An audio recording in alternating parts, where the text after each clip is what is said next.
नमस्कार। देश की राजनीति में एक नया अध्याय जुड़ गया है। झारखंड के पूर्व राज्यपाल और वरिष्ठ नेता श्री सीपी राधाकृष्णन अब देश के 15वें उपराष्ट्रपति बन गए हैं।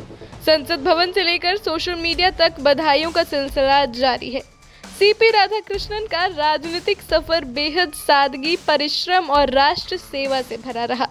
तमिलनाडु से ताल्लुक रखने वाले राधाकृष्णन जी ने भारतीय जनता पार्टी के संगठन में रहते हुए न सिर्फ पार्टी को मजबूती दी, बल्कि जनता के मुद्दों को उठाने में हमेशा अग्रणी रहे। वह 2 बार लोकसभा सांसद रहे और संसद में अपने साफ सुथरे और तथ्यपरक वक्तव्यों से जाने जाते हैं। झारखंड के राज्यपाल के तौर पर उन्होंने अपनी सरलता और जनता से सीधे संवाद के जरिए लोगों का दिल जीता।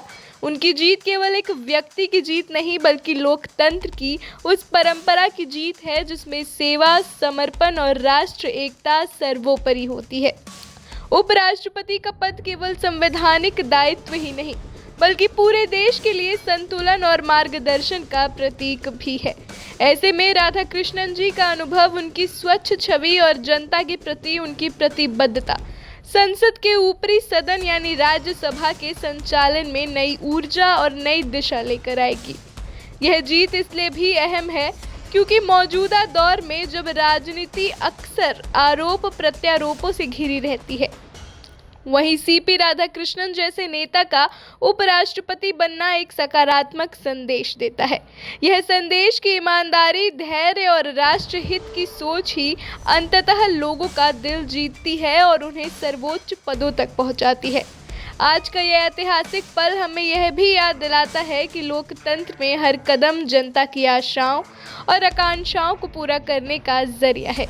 और अब पूरी निगाहें होंगी उपराष्ट्रपति राधाकृष्णन पर, कैसे वे अपने कार्यकाल में संसद और देश की लोकतांत्रिक यात्रा को और भी मजबूत बनाते हैं।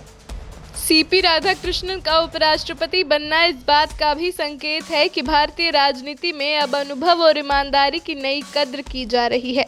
आज के समय में जब राजनीति पर प्रलोभन और आरोप प्रत्यारोप का साया मंडराता है, वहीं राधाकृष्णन जैसे नेता जनता को यह भरोसा दिलाते हैं कि सच्ची सेवा और स्वच्छ छवि अभी भी लोकतंत्र की असली पहचान है।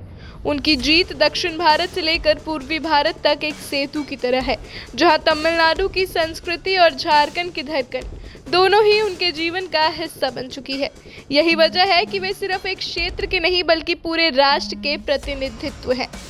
आज जब वे देश के 15वें उपराष्ट्रपति बने हैं, तो ये केवल एक संवैधानिक उपलब्धि नहीं, बल्कि करोड़ों भारतीयों की आशाओं का सम्मान है।